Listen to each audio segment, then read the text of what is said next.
جس کا زمین و آسمان کی کسی شے کے تخلیق میں کوئی حصہ ہے ہی نہیں، تو پھر معبود کیسے ہو گیا؟ مجھ کو اتنی تھوڑی سی اگر عقل ہوگی تو بھی ضرور سوچے گا، مگر بات یہ کہ جو کہتے ہیں نا کہ اللہ کے ساتھ شرک کرنے والوں سے زیادہ اندھا، بہرا، بے عقل اور بے علم اور بے سمجھ، بے وقوف اور کوئی ہو نہیں سکتا۔ جو شرک کرتے ہیں وہ سب یہ بیوقوف لوگ ہیں، بے عقل ہیں، بالکل عقل نام کی چیز نہیں ہے، تو وہ اللہ کے ساتھ دوسروں کو شریک ٹھہراتے ہیں، ہر چیز مانتے ہیں اللہ نے پیدا کی ہے، کوئی کسی کا حصہ ہے نہیں، مگر پھر بھی کہتے ہیں کہ سارے اختیارات کسی اور کے پاس ہیں، دنیا کو کوئی اور چلا رہا ہے، اور پھر اسی سے مانگتے ہیں کہ ہماری بگڑی بنا دے، تو اس نے بگڑی کیا بنانی ہے؟ اس کو تو پتہ بھی نہیں ہے، کہ وہ سننے والا بھی نہیں، اور اگر سن بھی لے تو کچھ کر نہیں سکتا۔ اللہ تبارک و تعالیٰ نے کسی کو کوئی اختیار دیا ہی نہیں، اور خود ہم مانتے ہیں کوئی اختیار نہیں ہے، جتنی چیزیں بنا اس میں کون سا اختیار ہے؟ یہ تو اللہ نے ایک تھوڑی سی مثال دی ہے، باقی ہر چیز کو اگر آپ دیکھیں تو اتنا غور کریں تو کوئی کسی کا اختیار نہیں ہے، اگر قرآن پڑھیں تو کہیں بھی نہیں آئے گا کسی کو اللہ نے کوئی اختیار دیا ہو۔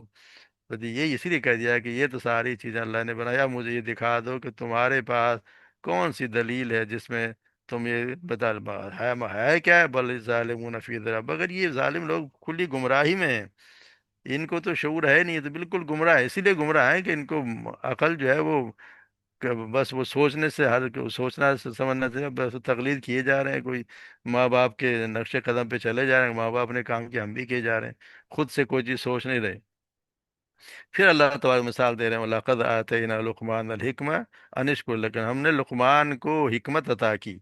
تو یہاں شرک کی تردید کا پرزور عقلی دلیل پیش کرنے کے بعد اللہ تبارک و تعالیٰ ان کو مشرکین مکہ کو بتا رہے ہیں کہ یہ معقول بات، یہ جو شرک خلاف جو دلیل ہے، یہ معقول بات کوئی آپ صلی اللہ علیہ وسلم نے کوئی پہلی مرتبہ پیش نہیں کی رہی، اس سے پہلے بھی جو دانا لوگ تھے، جو سمجھدار لوگ تھے، وہ یہی بات کیا کرتے تھے، اور یہ لقمان جو ہے حکیم کے نام سے بہت مشہور تھے، مکہ میں بھی ان کو سب کوئی جانتا تھا، تو ان کی دعوت بھی یہی تھی، تو اب آپ یہ نہیں کہہ سکتے کہ آپ صلی اللہ علیہ وسلم کو نئی دعوت دے رہے ہیں، اب یہ شرک جو کہ نامعقول عقیدہ ہے جس کی ہمیں تو پہلے خبر تھی نہیں، لقمان حکیم جو ہے وہ بھی یہی تعلیم دیا کرتے تھے۔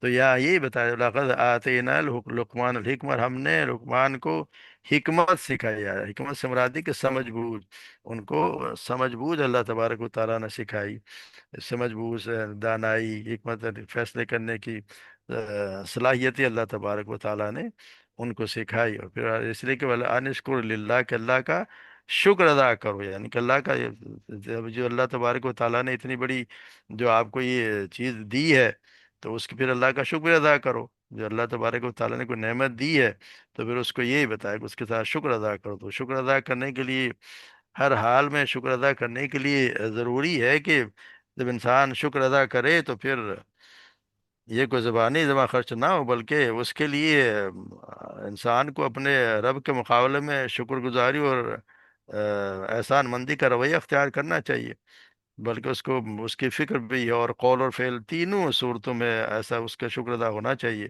یعنی وہ اپنے دل کی اور ذہن کی گہرائی میں اس بات کا یقین رکھتا ہو کہ مجھے جو کچھ بھی مجھے جو ملا ہوا اللہ کا دیا ہوا، اللہ کے سوا کسی کا دیا ہوا نہیں ہے، پھر اس کے زبان اپنے اس اللہ کے احسانات کو ہمیشہ اعتراف بھی کرتی رہے، اور عملاً بھی اللہ کی فرمانبرداری کرے، اس کی نافرمان سے پرہیز کرے، اس کے رضا کی طلب میں دوڑ دھوپ کرے، اس کے دیے ہوئے انعامات کو اس کے بندوں تک پہنچائے، اور اس کے خلاف پھر بغاوت کرنے والوں سے جہاد بھی کرے، پھر یہ ثابت کرے کہ پھر واقعی جو چیز اللہ نے دی ہے اس کا وہ احسان مند ہے، مگر یہ کہ صرف یہی بات کرے کہ ہاں جی الحمدللہ جی بہت بڑا اللہ کا شکر ہے، اور کرے کچھ بھی نہیں، اللہ کا شکر ہے، اس کی ایک بات بھی نہ مانے، نہ نماز پڑھے، نہ اس کے اور گناہوں سے بچے، تو اس کا شکر ادا کرنا ہے نہیں، شکر ادا کرنا تو پھر اپنے آپ کو پورا سرنڈر کر دے اس کے احکامات کے سامنے، تو پھر تو شکر ادا کرنا ہوا۔ پھر اللہ تبارک و تعالیٰ من یشکر فإنما یشکر نفسہ، جو کوئی شکر ادا کرتا ہے تو اس کا خود اپنی ذات کے لیے کرتا ہے، اللہ سبحانہ و تعالیٰ کو تو اس کا کوئی فائدہ نہیں ہے، فائدہ تو اسی کو ہے، اور جو کوئی کفر کرے تو یہ جان لے کہ اللہ کو تو کوئی ضرورت نہیں کسی کے سب کچھ بھی ہو جائے، کیونکہ وہ تو آپ سے آپ محمود ہے، خواہ اس کی کوئی حمد کرے یا نہ کرے، کائنات کا ذرہ ذرہ اس کے کمال، اس کے جمال، اس کی خلاقی اور پر شہادت دے رہا ہے، اور ہر مخلوق اپنے زبان سے اس کی حمد بجا لا رہی ہے، تو کوئی مانے نہ مانے اس سے کوئی فرق نہیں پڑتا اس کی ذات پہ۔ اسی طرح جس طرح کہتے ہیں نا کہ اللہ تبارک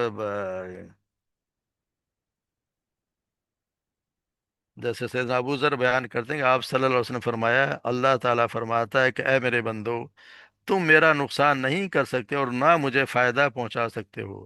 اگر تمہارے اگلے اور پچھلے اور تمہارے آدمی اور جن سب ایسے ہو جائیں جیسے تم میں بڑا پرہیزگار شخص ہو، تو اس سے میری سلطنت میں کوئی اضافہ نہیں ہوگا۔ اور اگر تمہارے اگلے اور پچھلے اور تمہارے سب انسان اور جن سب ایسے ہو جائیں جو تم سب سے بڑا بدکار شخص ہو، تو اس سے میری سلطنت میں کوئی نقصان نہیں ہوگا۔ جو انسان کرے گا تو اپنی ذات کرے گا، اللہ تبارک و تعالیٰ کے تو ویسے ہی رہے گا، اللہ تو ویسے ہی رہے گا، نہ اس کی کوئی ذات میں کوئی کمی آ سکتی ہے، نہ اس میں کوئی اضافہ ہو سکتا ہے، ہم کر سکتے ہیں۔ جو کوئی کرے گا تو اپنی ذات کے لیے کرے گا، شکر ادا کرے گا تو اس کا فائدہ اٹھائے گا، اگر ناشکری کرے گا تو ایک دن دیکھ لے گا کہ جب اس کا دن آئے گا تو اللہ تبارک و تعالیٰ دکھا دیں گے۔ تو پھر اللہ جی ہاں، پھر لقمان حکیم کے بتا رہے ہیں بھائی، اذ قال، یہ انہوں نے وصیت کی اپنے بیٹے کو، وہ نصیحت کر رہے ہیں بھائی، اذ قال لقمان، لے کے وہ لقمان نے اپنے بیٹے کو، لی ابنی ہی وصیت کی، لی ابنی ہی یعظ، یعظ کا مطلب ہوتا ہے ان کو نصیحت کرنا جس میں ڈر بھی ہو، خوف بھی، اس کو بتایا سمجھایا جائے۔ تو یا بنی لا تشرک باللہ، کہ اللہ کے ساتھ شرک نہ کرنا، یہ ظلم عظیم، یہ ظلم عظیم ہے۔ اللہ کے ساتھ شرک کرنا بہت بڑا ظلم ہے۔ یعنی یہاں یہ بتایا کہ اللہ تو جاری کہ یہ سب سے بڑی بات جو اس نے دیکھیں، ایک تو سب سے بات تو کہ اس کو بچے کو جو واز کرتے مخاطب کیا تو بڑے نہایت محبت اور شفقت بڑے الفاظ سے خطاب کر ہمیں تعلیمیں دی جا رہی کہ جب بھی کسی کو نصیحت کریں تو اس کو پھر خطاب اس کو اچھے طریقے سے ہونا چاہیے، پیار محبت سے۔ جیسے آپ انہوں نے کہا یا بنیا، یعنی میرے بیٹے، ابراہیم علیہ السلام نے اپنے والد کو کہا یا ابتی، یا میرے ابا جان۔ آپ صلی اللہ علیہ وسلم نے اپنے چچا ابو طالب کو یا عمی قل لا الہ الا اللہ، اے میرے چچا کہہ دیجئے لا الہ الا اللہ۔ اسی طرح ہم گفتگو میں بھی ادب کا ملحوظ رکھنا چاہیے۔ تو یہاں لقمان علیہ السلام نے اپنے بیٹے کو سب سے پہلی جو نصیحت کی ہے وہ یہی اصول ہے کہ وہی اللہ کے تعالیٰ نے ہر رسول کو یہی فرمایا کہ لا الہ الا اللہ، یعنی کہ یہ تعلیم دی جاتی ہے۔ یعنی ہم نے جس طرح اللہ تعالیٰ نے سورہ انبیاء میں وما ارسلنا من قبلک من رسول الا نوحی الیہ انہ لا الہ الا انا فاعبدونی، اور ہم نے تجھ سے پہلے کوئی رسول نہیں بھیجا مگر اس کی طرف یہ وہی کرتے تھے، کہہ دیے کہ میرے سوا کوئی معبود نہیں، سو میری ہی عبادت کرو۔ اس سے یہ معلوم ہوتا ہے کہ ہر والد کے لیے ضروری ہے کہ وہ سب سے پہلے اپنی اولاد کو شرک سے بچانے کی کوشش کرے۔ تو یہ اس واز میں دعا کے واز کے ساتھ اللہ تعالیٰ سے دعا بھی شامل ہے۔ تو پھر اب یہ بتا دیا کہ انہوں نے یہ دعا کی کہ ان شرک، پھر بچے کو یہ سمجھا رہے کہ ان شرک لظلم عظیم۔ ان یہاں پہ تعلیم کیا ہے کہ جو پچھلی بات چلی اس کے ساتھ ہے، اللہ کے ساتھ شرک مت کرو کیونکہ شرک بہت بڑا ظلم ہے۔ پورے اگر آپ آیت میں یہ اس طرح ہوگا، یا بنی لا تشرک باللہ ان شرک لظلم عظیم، اللہ کے ساتھ شرک مت کرو کیونکہ شرک بہت بڑا ظلم ہے۔ ظلم کے معنی اصل میں ہوتے ہیں کہ استاد بھی تو عربی میں دکھاتے ہیں ود شیء فی غیر محلہ، یعنی کسی چیز کو اس کی جگہ کے بجائے دوسری جگہ رکھ دینا، یعنی کسی کا حق دوسرے کو دے دینا، کسی کے ساتھ کسی کا حق مارنا۔ کیونکہ ظلم کا اصل تو معنی اندھیرا ہے، تو اندھیرے میں تو آدمی کسی چیز کو اس کی اصل جگہ نہیں رکھتا بس کے ادھر ادھر مار دیتا ہے۔ تو موحد آدمی ہوگا جو ایک توحید پہ چلے گا، وہ اپنی پوری زندگی توحید کی روشنی میں بصیرت کے ساتھ گزارتا ہے۔ تو یہاں اللہ تبارک و تعالیٰ یہی بتا رہے ہیں کہ یہ جو ہے وہ ظلم عظیم ہے، اور اس سے بڑا ظلم کیا ہوگا؟ دیکھیے اس سے بڑا ظلم کیا ہوگا کہ آپ ان ہستیوں کو اپنے پیدا کرنے والے کے اور رازق کے برابر لا کھڑا کریں جن کا اس کے پیدا کرنے میں کوئی حصہ نہیں، ان کو رزق دینے میں کوئی کوئی حصہ نہیں ہے، نہ ان کے نعمتوں کو عطا کرنے میں کوئی شرکت ہے جن سے آدمی اس دنیا میں فائدہ اٹھا رہا ہے۔ تو یہ تو ایسی بے انصافی ہے جس سے بڑھ کر کسی بے انصافی کا انسان تصور بھی نہیں کر سکتا۔ پھر آدمی پر اس کے خالق کا، جس نے اس کو پیدا کیا، یہ حق بھی ہے کہ وہ صرف اسی کی بندگی کرے، مگر وہ دوسروں کی بندگی بجا کر اس کا حق بھی مارتا ہے۔ پھر اس کا بندگی جو غیر کی کر رہا ہے اس کے ساتھ آدمی جو عمل بھی کرتا ہے اس میں وہ اپنے ذہن اور جسم سے لے کر بہت زمین و آسمان تک کی بہت سی چیزوں کو استعمال کرتا ہے، حالانکہ یہ ساری چیزیں تو اللہ وحدہ لا شریک کی پیدا کرتا ہے۔ ان میں سے کسی بھی چیز کو بھی اللہ کے سوا کسی دوسرے کی بندگی میں استعمال کرنے کا اس کو کوئی حق نہیں ہے۔ تو پھر آدمی پر خود اس کے اپنے نفس کا بھی حق ہے کہ وہ اس کے ذلت اور عذاب میں مبتلا نہ کرے، مگر اپنے خالق کو چھوڑ کر مخلوق کی اگر بندگی کرے گا تو اپنے آپ کو ذلیل بھی کرتا ہے اور پھر عذاب کا مستحق بھی بنا رہتا ہے۔ تو اس طرح مشرک کی زندگی جو ہے وہ پوری جس کا جو سمجھ لیں کہ پوری ہم وقت، جس کا کوئی سانس بھی ظلم سے خالی نہیں رہتا، ہر وقت اس کا وہ ظلم ہی کیے جا رہا تھا، اس سب سے بڑا کوئی ظلم ہے نہیں۔ اور یہی وہ یہی ایک بیماری کہہ دیں کہ یہی ایک گناہ ایسا ہے جس کو اللہ سبحانہ و تعالیٰ نے کہہ دیا کہ وہ میں اس کو نہیں معاف کروں گا، باقی ہر چیز معاف کر دیا، اللہ کہتا ہے زمین سے آسمان تک کہ گناہ بھر کے لے آؤ، معافی مانگ لو، معاف کر دوں گا، لیکن جو شرک کرے گا اس کو نہیں، کیونکہ یہ اللہ کے ساتھ ظلم ہے، اللہ کے ساتھ آپ نے برابر کسی کو لا کے کھڑا کر دیا کہ اللہ بھی دیتا ہے، یہ صاحب بھی دیتے ہیں، یہ اللہ بھی دے رہا ہے، اللہ بھی داتا ہے، کوئی اور بھی داتا ہے، اللہ بھی ہماری سنتا ہے، مگر اللہ اس سے بھی بڑا غوث اعظم بھی ہیں جو بہت بڑے سننے والے ہیں، جس شخص کا کوئی جہان ہے وہ میری بات سنتا ہے، ہر زبان بھی وہ جانتا ہے، پنجابی بھی جانتا ہے، اردو بھی جانتا ہے، سندھی بھی، ہر چیز زبان ہے وہ جانتا ہے۔ تو یہ کیا ہے نظریہ؟ نظریہ یہ ہے کہ وہ شرک ہو رہا ہے، یہ سارا کھلم کھلا شرک ہے، کوئی مانے نہ مانے یہ کھلا شرک ہے، اور یہ سب سے بڑا ظلم ہے، اللہ کے ساتھ ظلم، اللہ کے ساتھ کسی کو برابر لا کھڑا کرنا، اور اسی لیے اللہ نے کہہ دیا میں بخشوں گا نہیں۔ پھر دوسری وصیت یہ پھر اللہ تبارک و تعالیٰ کی طرف سے ہے، وہ یہ پہلی والی لقمان حکیم کی طرف سے، لقمان حکیم کے بارے میں کہتے ہیں کہ وہ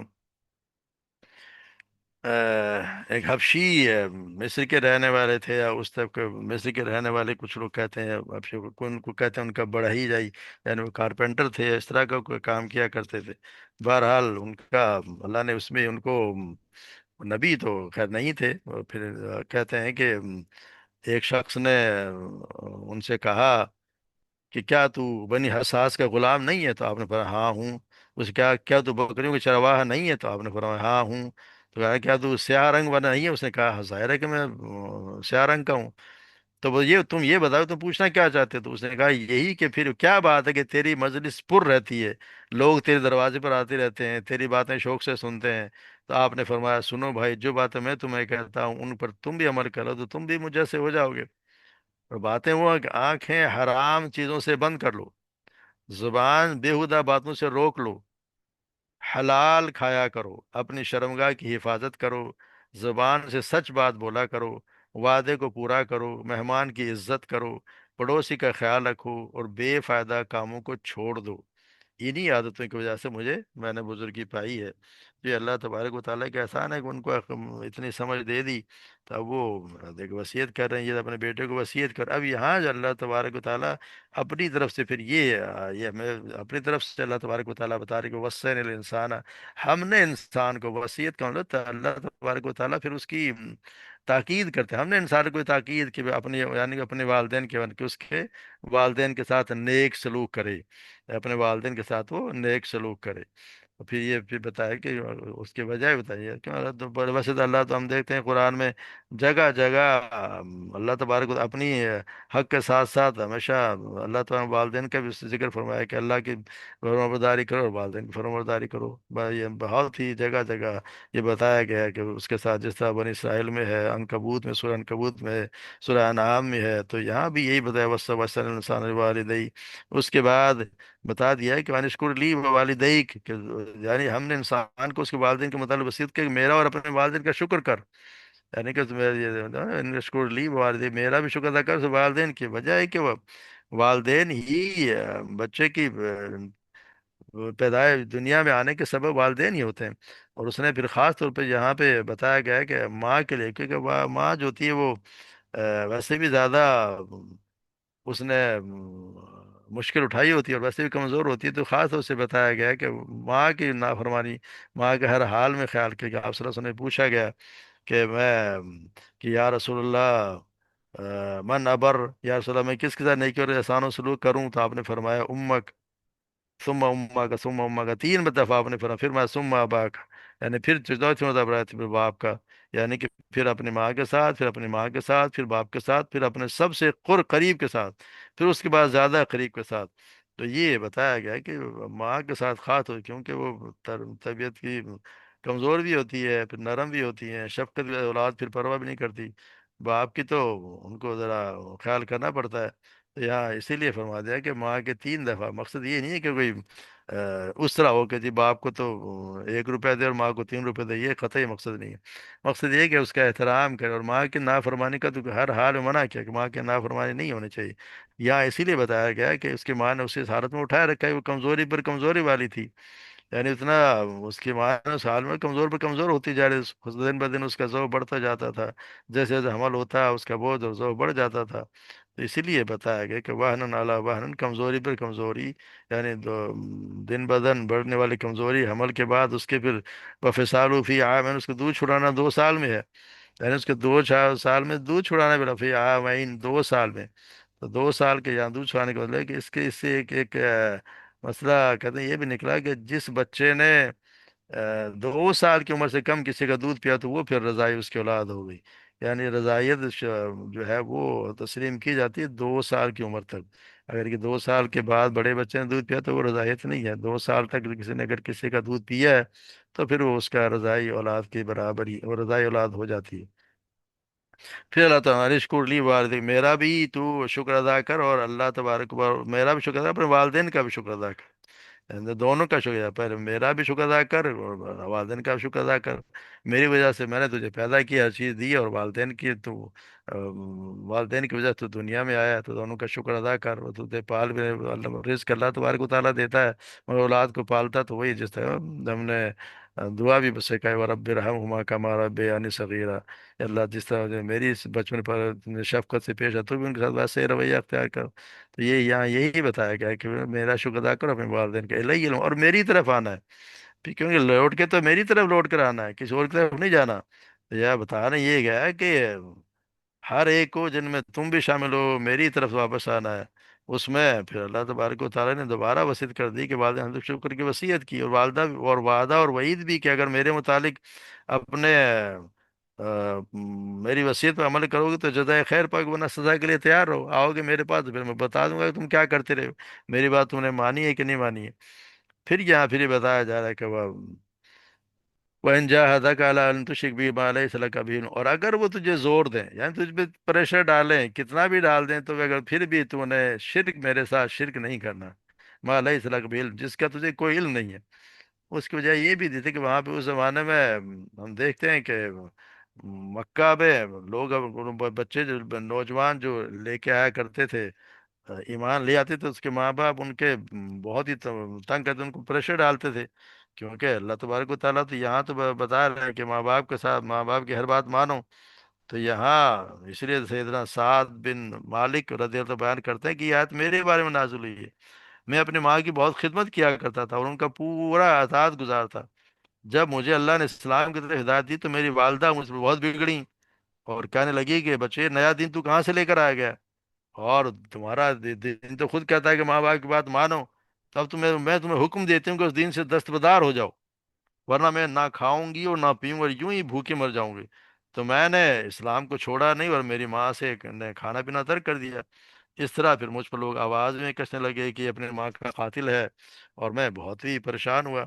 اپنے والدہ کی خدمت میں بار بار عرض کیا کہ، اور خوشامدیں بھی کی، سمجھایا کہ اللہ کے لیے اپنی ضد سے باز آ جاؤ، یہ تو ناممکن ہے کہ میں سچے دین کو چھوڑ دوں گا. اس ضد پر میری والدہ پر 3 دن فاقہ گزر گیا اور اس کی حالت بہت ہی خراب ہو گئی. تو میں اس کے پاس گیا اور پھر میں نے اسے کہا، میری اچھی بپما جان سنو، جو مجھے میری جان سے زیادہ عزیز ہو لیکن میرے دین سے زیادہ عزیز نہیں ہو، واللہ ایک نہیں تمہاری 100 جانیں بھی ہوں، اور اسی بھوک پیاس میں ایک ایک کر کے سب نکل جائیں، تو بھی میں آخری لمحہ تک سچے دین اسلام کو نہ چھوڑوں گا. وہ اب میری ماں مایوس ہو گئی اور کھانا پینا شروع کر دیا. یہ ان کا تعلق اتنے مضبوط تھے، اور اللہ تبارک و تعالیٰ نے ان کو ہمت بھی دی. اور اس طرح یہاں پھر یہ بتایا گیا کہ یہ مطلب یہ نہیں کہ یہ، مگر اس کے ساتھ یہ بھی بتا دیا گیا کہ اس کا یہ مطلب نہیں کہ اگر وہ تمہاری بات، اگر تمہیں شرک کی اجازت پھر برات ہوتی ہوا تم اس کی بات نہ مانو، مگر صاحب دنیا معروف طریقے گزارو زندگی، ان کے ساتھ اچھے طریقے سے گزارنی ہے، اس کے ساتھ بدتمیزی کی کوئی گنجائش نہیں ہے.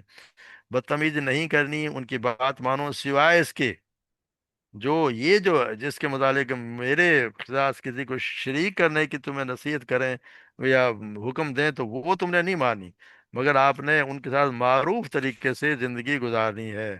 یہ نہیں ہو رہا ہے کہ آپ ان کے ساتھ کوئی لڑائی جھگڑا کر رہے ہیں یا گھر چھوڑ کے چلے جائیں. ان کو ہر حال میں ان کا خیال رکھیں، ان کی خدمت بھی کریں، کیونکہ اللہ تبارک و تعالیٰ کا حکم ہے. مگر یہ کہ صرف یہ بات اس کی قطعی نہیں ماننی.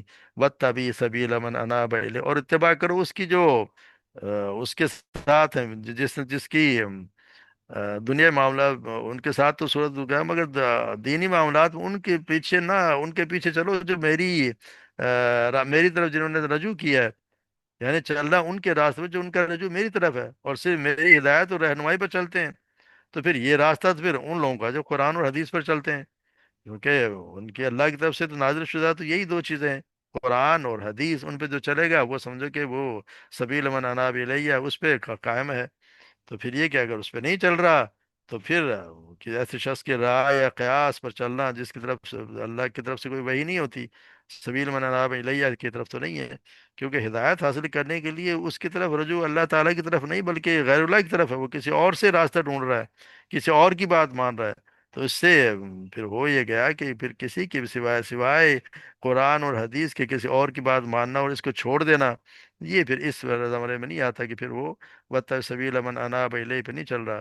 پھر اللہ تبارک و تعالیٰ نے یہ بتایا ثُمَّ إِلَيَّ مَرْجِعُكُمْ، پھر تمہارا آنا میری طرف، لوٹ کے تم میرے پاس ہی آؤ گے، پھر میں تمہیں بتا دوں کہ تم کیا کرتے رہے ہو۔ یعنی میں تمہیں بتا دیا ہے کہ میں تمہیں جزا دوں گا، سزا دوں گا، ایک کام تو کروں گا، اگر تم نے میری بات نہیں مانی اور جو میں نے احکامات دیے ان پہ عمل نہیں کرو گے تو سزا پاؤ گے، اور اگر میرے بات مانی اور اس بات پہ عمل کرو گے جس کا میں نے حکم دیا، تو پھر ہمیں بتا دیا، پھر ہمیں نعمت بنو جنتوں کا اللہ تبارک و تعالیٰ مالک بنا دیں گے، جیسے ہم کل پڑھا ہے۔ تو یہ اللہ تبارک و تعالیٰ ہمیں صحیح سمجھ عطا فرمائے، اور قرآن اور سنت پر عمل کرنے کی توفیق عطا فرمائے، اور اسی پر زندگی گزارنے کی ہمیں اللہ تبارک و تعالیٰ ہمت بھی دے اور توفیق بھی فرمائے۔ شرک سے بچائے، شرک چاہے ظاہری ہو خفی ہو، کبھی جو شرک ہر حال میں، شرک و بدعات، اس کے لیے اللہ تبارک و تعالیٰ سے ہر وقت پناہ مانگتے رہنا چاہیے اللہ، کیونکہ یہ ایک ایسا جرم ہے جو بخشا نہیں جائے گا، اس کے سوا اللہ تبارک سب بخش دیں گے۔ اسی لیے کوشش کریں ہر حال میں ان سے بچیں، جہاں بھی بدعات ہو رہی ہیں، شرک ہو رہا ہے، اس سے بچیں۔ اللہ تبارک و تعالیٰ صحیح سمجھ عطا فرمائے۔ وما علینا الا البلاغ۔